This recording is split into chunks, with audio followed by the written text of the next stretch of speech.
Dan ada seorang lagi dia pemain juga malam ni, ada Randy. Kalau tuan-tuan tengok ada tattoo penuh tu, yang tu sahabat tahu juga.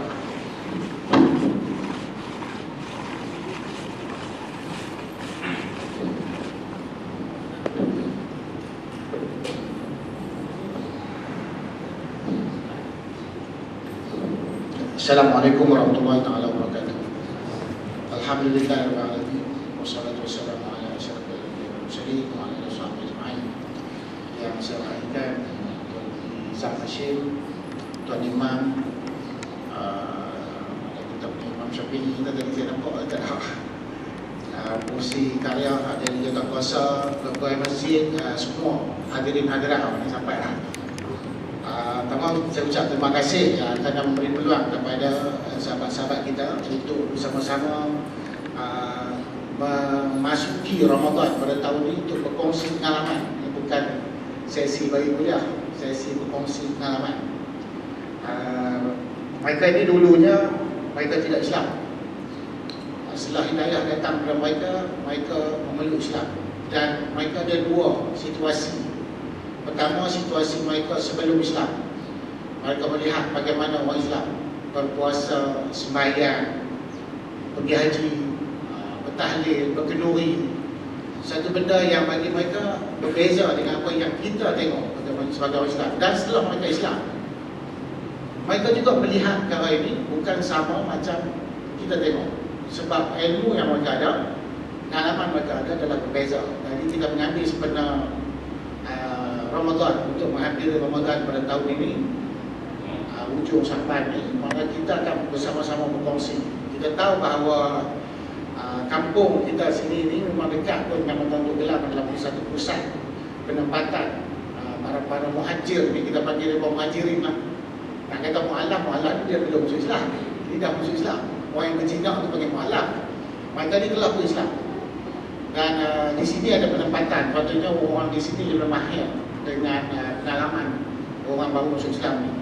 Kita tahu bahawa bersama kita hari ini, di sebelah saya adalah seorang Azli Stanley. Azli Stanley, beliau adalah salah seorang daripada persatuan ikut Pulau Pinang, Infak Kebajikan Rumah Takaful atau ringkasan dia ikut. Beliau ada pengarah NGO ikut di Pulau Pinang ni. Dan beliau telah pun menerima tokoh tahun lepas ni, terima tokoh Ma'izrah bagi satu saudara baru, bagi kategori saudara baru. Setelah beliau memeluk Islam ni, di tangan beliau pula, beliau telah membawa ramai masuk Islam, termasuk mak dan ayah beliau. Mungkin sebahagian biasa dengan dia di sini. Dan beliau gigih menjalankan kerja-kerja dakwah, bukan kata di Malaysia, baru balik baru ni menjelajah ke Thailand Selatan dan juga Utara. Dan sebelum tu pada hujung tahun lepas mereka di Sabah mengislamkan lebih daripada 30 orang di sana. Dan mereka punya tanggungjawab lepas itu untuk menjaga orang ni. Dan sebelah sana ada Colin Ming. Colin Ming ni adalah graduan daripada Mesin Raya, meluk Islam dan berkahwin dan ada anak. Beliau juga seorang daripada aktivis yang terlibat dengan Hidayah Center. Hidayah Center juga adalah sebuah pertubuhan yang begitu gigih bekerja untuk menarik orang bukan Islam kepada Islam, memperkenalkan Islam kepada mereka dan mengajak orang ini masuk Islam. Dan di tangan mereka ni telah banyak mereka telah pun sahadapkan orang Pulau Pinang dan luar Pulau Pinang. Mereka ni adalah seorang orang yang paling berjasa sekarang ni di Pulau Pinang ini. Dan kita harap bahawa mereka akan terus berturunkan kemahiran mereka, pengalaman mereka kepada kita semua, supaya macam kita katalah, supaya kita ni boleh berkongsi dan kita bekerjasama dengan mereka. Dan kita tahu bahawa untuk menghampiri Ramadan ini kita akan masuki satu fasa baru untuk orang Islam, iaitu kita akan mula berpuasa. Dan puasa ini akan mendekatkan kita ni semua kepada Allah SWT dengan ibadah kita akan tingkatkan. Dan juga kita juga akan mula melakukan kerja-kerja amal yang berlebihan. Kita tengok bulan puasa ni, rumah negatif dah makanan kita buat, orang ramai bukan pergi rumah, baju sampai sudah tak ada pakai.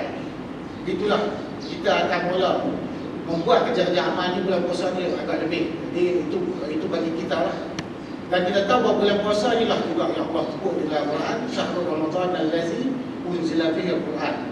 Hudan lin-nasi wa bayyinatin minal huda wal furqan. Bulan Ramadan inilah Allah turun Quran untuk membezakan yang baik dan buruk dari kita. Kita baca yang kita semua baca daripada boleh baca Quran tu, untuk guru baca dia di kampung sampailah ketua kita akan baca. Dan Al-Quran yang turun kepada kita ni, kita amallah dengan apa yang kita faham. Ada bulan puasa kita beli Quran besar macam sini, kita letak depan sebab kita nak baca Quran. Ada kita sedekah Quran pada orang. Macam-macam nak kita guna. Dan mereka ini menerima Al-Quran ini. Mereka ini adalah mereka yang menerima Al-Quran ini. Bagaimana mereka menerima Al-Quran ini dalam keadaan mereka sebelum ini tidak pernah kenal. Kita banyak kita duk tengok lah. Muat keluar tu, saya duk tengok. Di klinik saya semua orang tak kenal saya pun. Klinik saya terima. Kadang-kadang tu mau dia suruh bang. Suruh azan. Memang kita kenal kan. Mereka tak kenal. Tapi Quran ini turun. Bagaimana Quran ini dibermanfaatkan, bagaimana mereka menerima Al-Quran, bagaimana mereka menggunakan Al-Quran, dan bagaimana mereka melihat masyarakat Islam ini menerima Al-Quran, menggunakan Al-Quran dan memanfaatkan Al-Quran. Ini yang kita nak kongsi. Saya akan mula dengan seorang kau untuk kita kongsi pengalaman dia tentang Al-Quran ini, bagaimana mereka melihat, dan puasa itu sendiri yang malam yang mereka lihat sebelum dan setelah masuk Islam. Tunjuk silakan.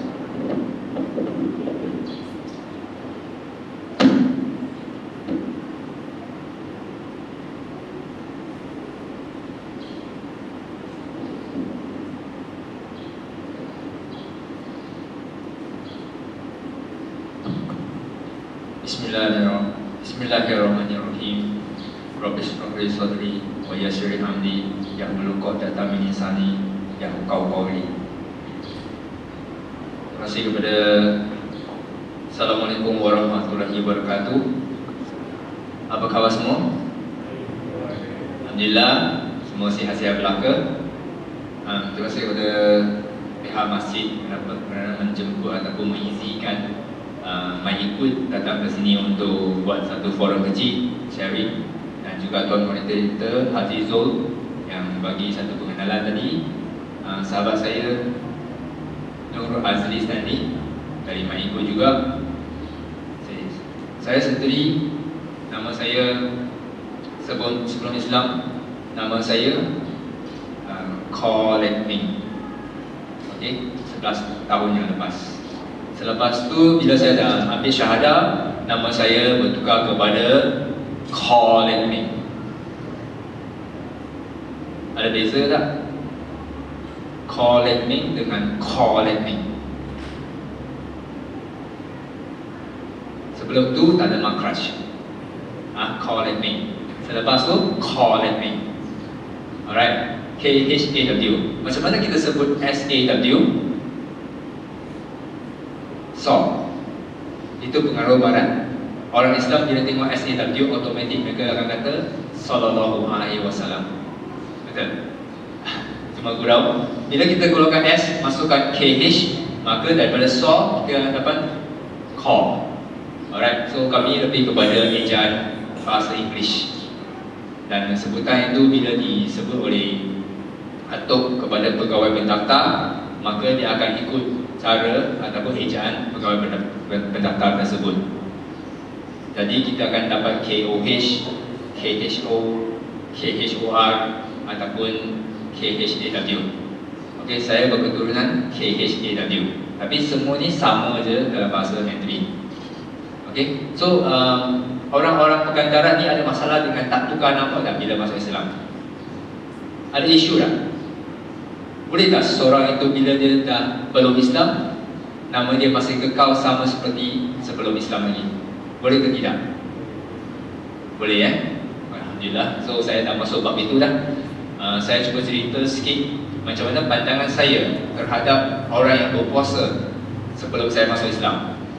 Okey, sebagai seorang yang berlatar belakang Cina yang membesar di air hitam Pulau Pinang dan masuk sekolah rendah Hanjiang, sekolah menengah Jumbling. Okay. Maka dengan background macam ni, memang tak pernah ataupun jarang-jarang sekali bergaul dengan orang Melayu. Dan nampak sangat pelat saya pun bukan pelat Penang. Okey, sebab saya tak gaul dengan orang Penang waktu saya berada di Penang sebelum saya masuk Islam. Saya peluk Islam di Universiti Malaya. So saya cakap di sana, cakap KL. Alright.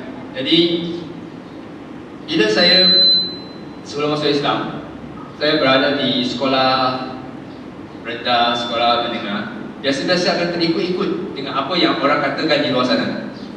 Kalau kata orang, kalau orang kata orang Melayu ni malas, maka kami akan ikut. Ya, dia orang malas.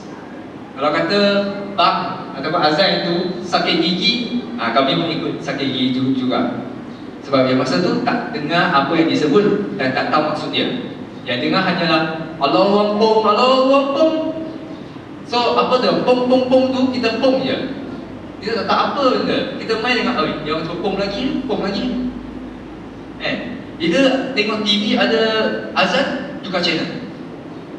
Tak mau tengok terus. Okey, tukar ke channel lain. So, benda ni lah berlaku dekat family, dekat kawan-kawan. Selalu sini dia menyindir tentang orang Melayu. Ataupun bila kata tentang sekarang Ramadan tau. Dia tak tahu Ramadan. Dia kata bulan puasa. Sekarang ni bulan puasa tau. Pegawai-pegawai kerajaan ni, mereka semua ni puasa. Baguslah mereka puasa. Tapi you kalau pergi ke tempat pejabat mereka, berurusan dengan mereka, kena hati-hati sikit ataupun ada penyediaan mental.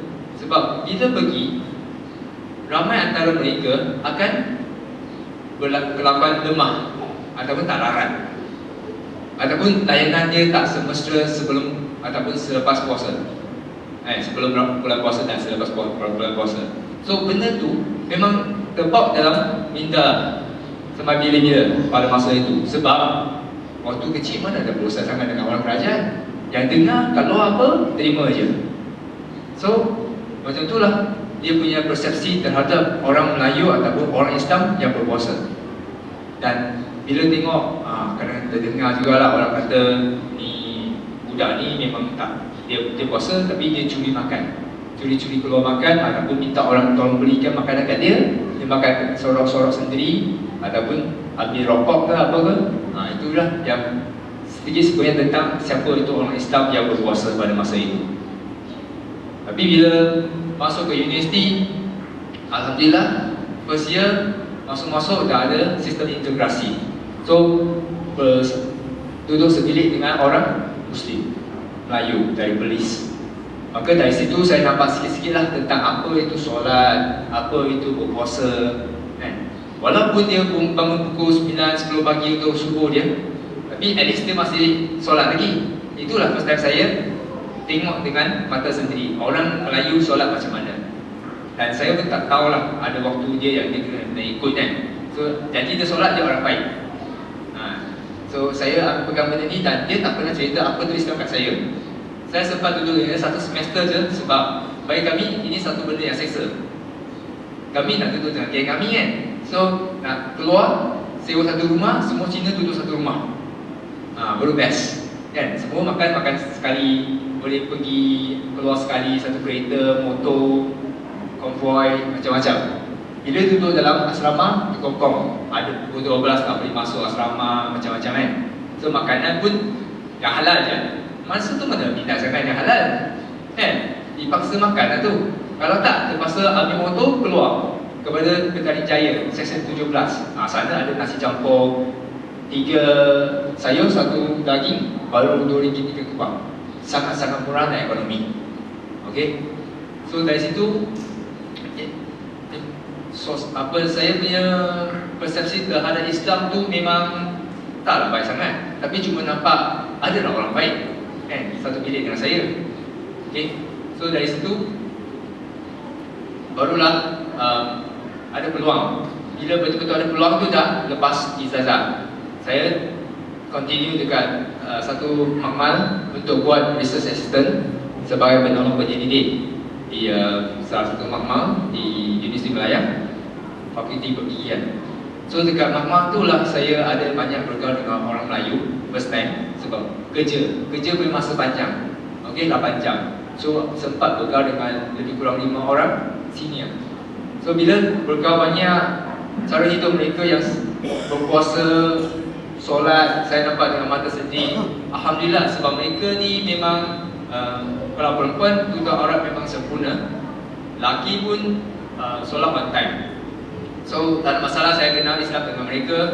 Dan yang paling penting waktu tu adalah seorang awet. Okey, iaitu isteri saya sekarang kan. So bila ada awet, akan mendalami agama itu. Kan, tak nak memang kena tahu sikit-sikit. So bila tahu tentang agama ni dan dalam bab puasa ni memang sungguh hebat. Sebab saya mula try puasa sebelum saya masuk Islam ni. Setahun sebelum saya masuk Islam, saya dah cuba dah berpuasa. Dan bila cuba-cuba memang dapat buat sehari penuh. Orang biasanya akan diminta kita buat setengah hari kan. Alhamdulillah saya boleh dapat buat sepenuh hari.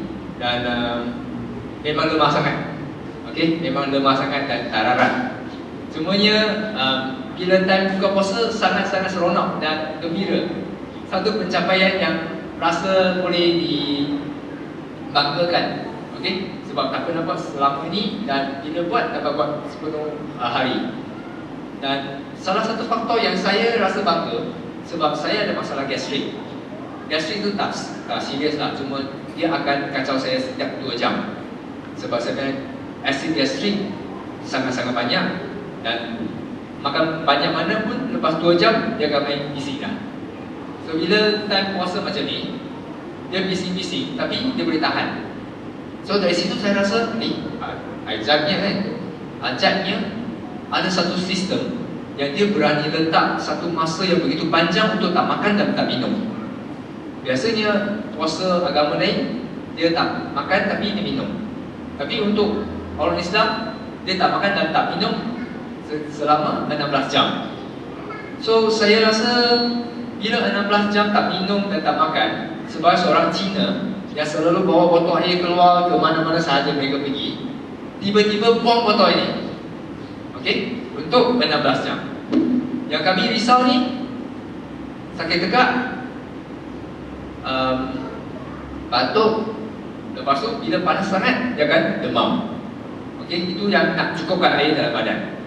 Tapi bila saya puasa pada hari pertama, saya rasa macam boleh lepas pula. Tak sakit tegak, tak panas badan, okey, tak demam, tak batuk. Oh, ini memang ajaib. Lepas tu baru saya fikir, betul juga. Dia first, dia kena ada sahur. Betul? Dia kena sahur sebelum dia start puasa. Lepas tu bila dia mula buka puasa, dia kena cepat-cepat makan. So dia ada dia punya steps yang kena ikut. Dari situ saya pun start kaji sikit. Okey, kalau benda ni bukan dari Tuhan, siapakah yang berani untuk letak satu English cakap sebagai prescription. Okey, doktor akan bagi satu jadual makan ataupun satu cara untuk menyembuhkan dia punya pesakit dengan cara puasa. Siapakah doktor, pakar doktor di dunia ni yang berani nak letakkan puasa selama 16 jam untuk pesakit dia, untuk pesakit dia dapat sembuh daripada sakit itu? So saya rasa tak mungkin. Tak mungkin ada seorang manusia yang boleh berani sampai tahap macam tu, letak satu masa yang panjang untuk orang nak sembuh. Tetapi bila mainnya pencipta, dia tahulah kita siapa kan. Kita ciptaan dia, dan dalam badan kita ada biological clock kan, jam biologi. Bila ada jam biologi ni, maksudnya jin-jin ataupun sel-sel dalam badan kita, dia tahu bila dia start mula kena makan, masukkan makanan untuk dia tukar jadi tenaga dan berfungsi dengan baik. Okey, so bila dia stop makan, dia boleh stop dormant, dan bila dia start bertukar makanan. Hal benda ni tutup buka hanya pencipta dia tahu, kita takkan tahu. Alright, so benda tu ikut matahari. So satu sistem ni kena ikut semua baru dapat satu penyembuhan yang sempurna. So dari situ saya rasa macam Okey, kalau benda ni bukan daripada Tuhan, siapa dia lagi? So bila saya banding dengan agama lain, saya rasa yakin bahawanya Islam tu memang ada seorang pencipta yang betul-betul ciptakan semua sekalian alam, semesta alam, manusia, binatang, bintang-bintang, matahari dan lain-lain. Dan salah satu faktor saya masuk Islam adalah faktor puasa yang saya kaji ini. Okey, so setakat ini saja round ini. Sekian saja. Terima kasih. Assalamualaikum. Itulah, terima kasih kepada kau. Beliau cerita bagaimana persepsi dia melihat puasa dan melihat Islam. Dia lebih saintifik sebab dia bidang tu, belajar bidang tu, terdedah bidang tu. Jadi dia, pandangan dia lebih saintifik dan dia mengkaji dari segi realiti, kalau itu adalah logik. Tapi logik macam mana pun dia akan bawa balik kepada Tuhan pencipta. Itu yang penting kepada kita. Kita ini perlu kepada mengkaji dan melihat perkara ini lebih jauh. Sebagai seorang Islam, kita lebihlah kena kaji daripada kau. Sebab kita dah lama Islam, dia baru Islam. Dan dia pula bandingkan saya, dia tinggal jauh lah dari segi amalannya. Dari segi amalan, kebolehan dia jauh lebih. Ini kelebihan dia. Dia mengkaji dan dia belajar. Dia mengamalkan pelajaran yang dia lakukan itu dalam bentuk masyarakat lain boleh tumpah. Sebab tu di tangan dia tu dia boleh panggil orang lain masuk Islam. Itu special. Dan dia tekankan tadi tentang disiplin. Tentang disiplin dan juga peraturan yang perlu diikuti. Dan kita lah faham bahawa kita perlu juga kepada disiplin. Kadang-kadang kita ni jaga masjid pun lampu jabat kita lah. Tak ada pun betul. Jadi kita orang Islam, kita pergi ke tempat lain. Kalau saya pernah di luar negeri, kalau di gereja, tak ada lebih cantik. Boleh tidur. Kalau tak ada R&R pun kita tengoklah, R&R highway. Jadi kita display, kita dipertingkatkan. Dan dia ceritakan tentang ada puasa di dalam agama lain. Dia datang daripada agama lain kepada Islam. Dan dia menyebut ada puasa dalam agama lain. Itu juga Allah sebut dari kita. Ya ayyuhallazina amanu, ya ayyuhallazina amanu kutiba alaikumusiyam kama kutiba alal ladzina min qablikum la'allakum tattaqun. Telah diwajibkan puasa kata kamu sebagaimana orang dulu berpuasa. Mudah-mudahan kamu lebih bertakwa. Jadi apa yang cerita ni sama macam Allah cerita kepada kita Al-Quran yang turun dia bulan Ramadan. Bulan depan ni kita akan jumpa tarikh-tarikh turun Ramadan itu dan kita beramai-ramai akan memburu tarikh. Jadi turunnya Al-Quran ini menceritakan bahawa ada puasa di sebelum ni. Sebelum Islam ini ada puasa. Jadi kita berpuasa juga, perbezaan itu ada. Dan orang yang melakukan puasa ini meningkat takwa dia. Pada contoh, Nabi berpuasa pada umur 40 sehinggalah 62, iaitu selama 22 tahun. Daripada dia seorang Islam, hampir di ujung umur Nabi, lebih daripada 10,000 orang Islam yang ada ketika direkodkan di dalam dia punya khutbah di Mekah. Khutbah di Mekah itu telah merakamkan satu rekod sejarah selama 2 tahun Nabi menjadi Islam dan mengajak orang kepada Islam. Dia telah membawa seramai lebih 10,000 pengikut Islam di Jazirah Arab itu ataupun di Madinah dan Mekah. Itu ketakwaan yang dilakukan, dibuktikan dan dirakamkan oleh sejarah ke atas satu manusia yang bernama Muhammad SAW. Dan kita sebagai pengikut Muhammad, bagaimana kita melihat takwa dan bagaimana pula orang yang baru memeluk Islam ini melihat takwa. Itu perbezaan juga, ada beza kita melihat. Mereka melihat takwa ini perlu dikongsi, perlu ditarik lebih ramai. Kita melihat takwa mungkin untuk kita, anak-anak saja. Itu perbezaan dan kita ingin berkongsi pengalaman ini. Puasa, takwa dan juga manfaat daripada orang ramai. Saya minta seorang Azli Salim untuk sambung. Kita berkongsi. Silakan.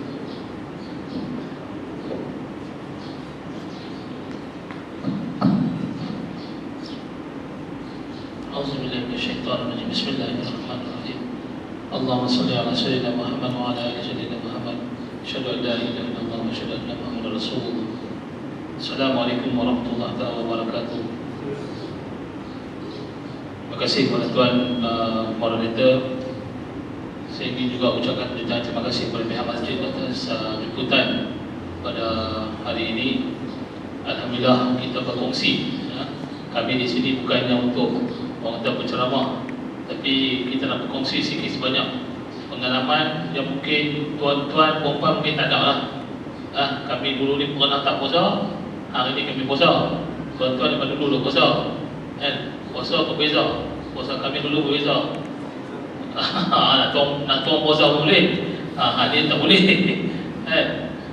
Jadi alhamdulillah, saya dengan bertakwa pun ada beza.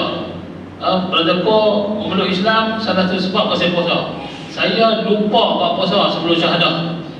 Kalau saya rasa kalau saya tahu kata kena puasa, mungkin saya lambat pergi syahadah. Masa buat puasa ni saya cukup takut.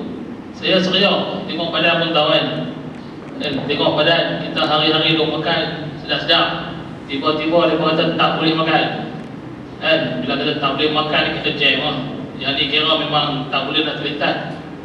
Buat puasa ni saya memang daripada kecil teringin nak puasa. Pasal mak saya rajin puasa. Mak saya rajin puasa. Dia nanti bangun awal, dia nanti puasa. Bila saya tanya dia puasa pukul berapa, dia kata start puasa pukul 5 pagi. Saya tanya dia buka puasa pukul berapa, dia kata buka puasa pukul 6. Jadi saya teringin nak puasa. Saya minta dia puasa setengah hari ya. Itu pun dia tak bagi. Dia kata tak payah puasa lagi, dia tak hang muda lagi. Hang muda lagi. Tua-tua sini yang puasa.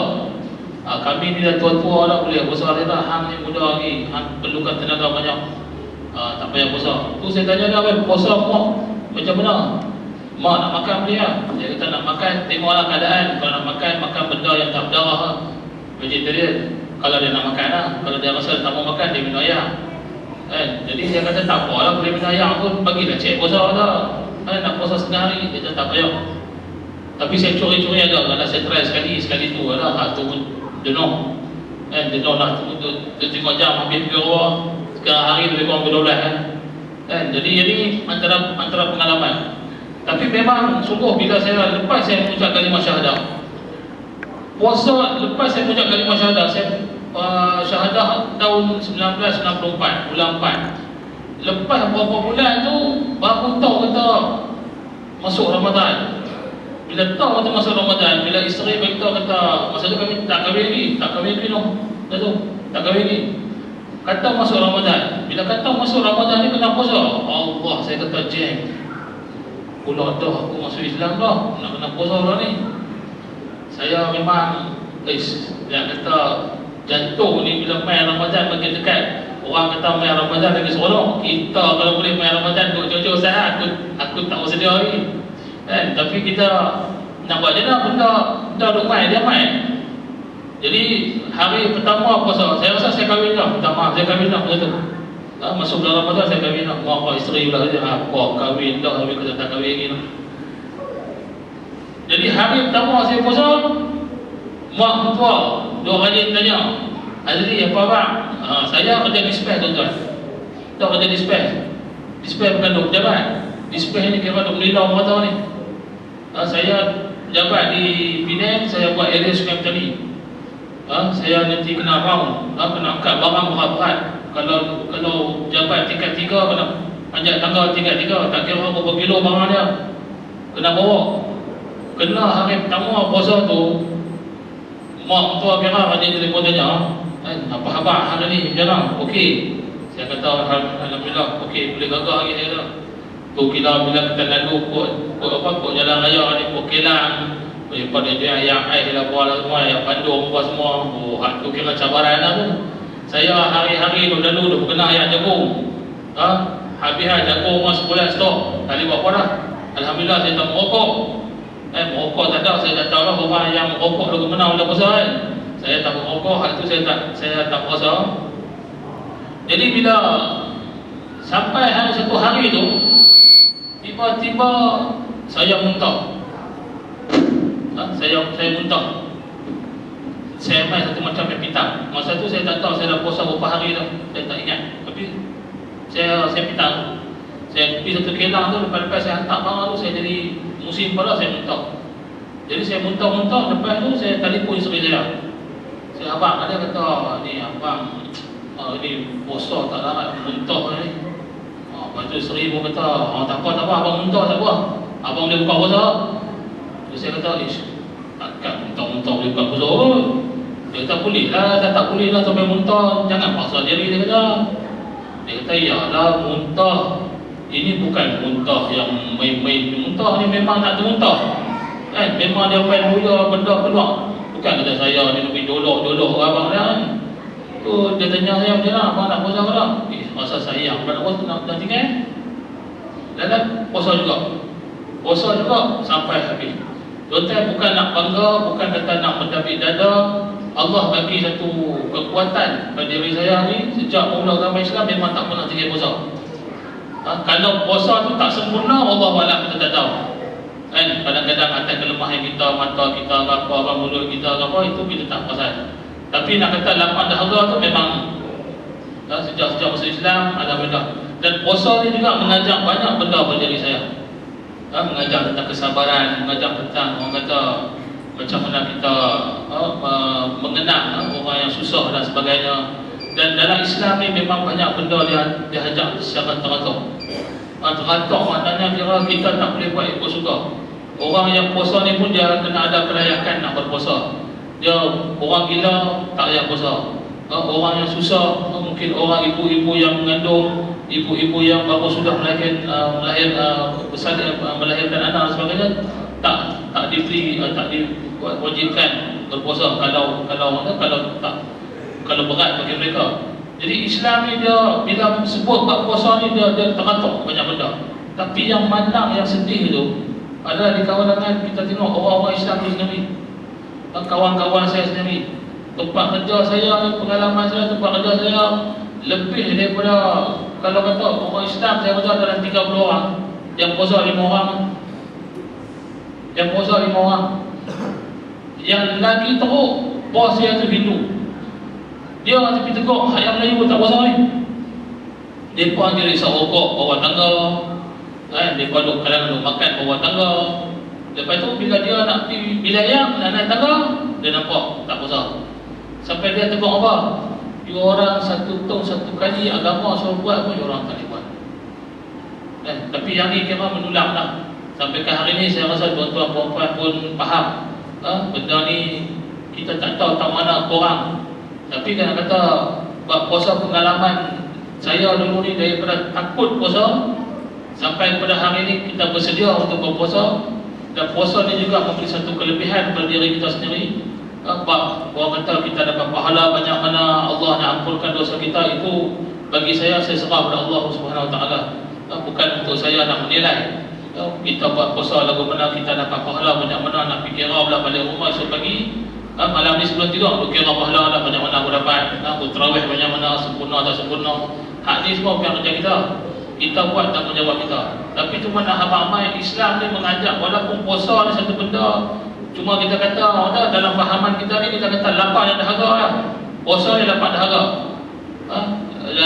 Satu lagi orang jaga pandangan mata dan sekian-sekian. Benda tu nampak mudah, tapi susunan tu nak bagi jadi benda tu cukup cantik. Daripada kita daripada orang yang merokok, dia boleh berhenti merokok sebulan. Selalunya lah, boleh lah kalau dia kata tak berhenti sehari pun dia berhenti lebih daripada separuh hari. Kalau tidak separuh hari itu dia boleh habis kota lah. Orang isap rokok, kalau orang isap rokok, saya tak tahu lah di sini mungkin ada kan. Kalau bulan puasa, baru hari siang dia dah berhenti dah, takkan malam dia nak sambung tak tidur isap rokok sampai pagi-pagi, tak mungkin dia. Jadi kalau nak isap rokok pun mungkin dia takkan buka puasa, takkan lepas apa tarawih dan letih dan pergi tidur dah, esok pagi dah habiskan tadi isap rokok dah. Jadi memberikan satu orang kata pengajaran, satu disiplin bagi diri kita. Jadi Islam ni dia bukan sekadar orang kata kita, contohnya solat juga lah. Solat ni mengajak kita mengenal Tuhan, mendekatkan diri kepada Tuhan. Tak ada agama-agama lain. Saya dulu Kristian 23 tahun, saya pergi gereja setiap minggu. Saya tak rasa pun kata saya dekat dengan Tuhan, walaupun saya pergi sembahyang. Sebab tu sebelum saya masuk Islam, dalam doa saya kata, dalam doa saya baca, Oh Lord Jesus, if Islam is the right way, please show me the way. If Christianity is the right way, please show me Christianity. Pasal kita tak ada satu keyakinan. Kita berada dalam orang kata sama-sama. Islam mengajak kita, tapi malam kalau kita tak ikut. Cuma sebelum saya nak habis, saya nak bagi satu pengalaman. Pengalaman luar biasa lah buat puasa ni. Saya seronok nak cerita benda ni. Kalau tuan moderator mungkin dalam 2-3 minit. Yang ni berlaku dalam mungkin selepas 15 tahun lah saya masuk Islam. Bos kata kat saya, nak kena pergi KL. Ada training di KL. Jadi saya tanya bos nak pergi macam mana. Bos kata saya dengan 2 orang kawan saya bukan Islam, kawan saya India, akan pergi ke KL untuk training dan kami akan pergi dengan flight. Saya bila dengar flight ni saya jadi seronok. Masa apa? 10 tahun sebelum tu, masa saya mula-mula masuk kerja, kami annual dinner buat di KL. Gerak naik flight, pergi balik naik flight. Oh, saya seronok lah, nak naik kapal terbang. Lepas tu dah lama dah tak naik, kat 10 tahun tak naik. Tiba-tiba bos kata pilih kita pergi training, dia kata naik kapal terbang pergi. Saya bila dia kata naik kapal terbang, benda yang pertama yang terlintas dalam kepala saya, nak terkena ayat jus oren tu. Tuan-tuan kan, kita naik MBS, mas, naik kapal terbang 2 saat, berapa kali dia hantar ayat oren, jus oren. Oh, saya dia hantar kapal terbang lah, saya teringat jus oren. Oh, sedap ni saya kata, memang saya kata sedap. Lepas tu, mai hari tu, saya tak tahu pun kata hari yang nak pergi tu bulan puasa. Lepas tu mai tarikh, tengok-tengok, Allah, bulan puasa. Saya pun jam, tadi buat apa, dia kata, ayat oren lepas tak apa, macam mana. Jadi pagi tu bangun, macam biasa sahur dengan anak, apa semua, sahur apa semua, keluarga apa semua, makan lebih lagi macam nak pergi Isteri pun hantar pergi airport, kami pun masuk kapal terbang, kapal terbang pun naik. Elok tu terbang tu berapa kali main. Saya seronok, nak pergi KL seronok. Tuan-tuan dia, saya naik kapal terbang tu, dia tak ingat dah pasal puasa. Dia tutup tu puasa.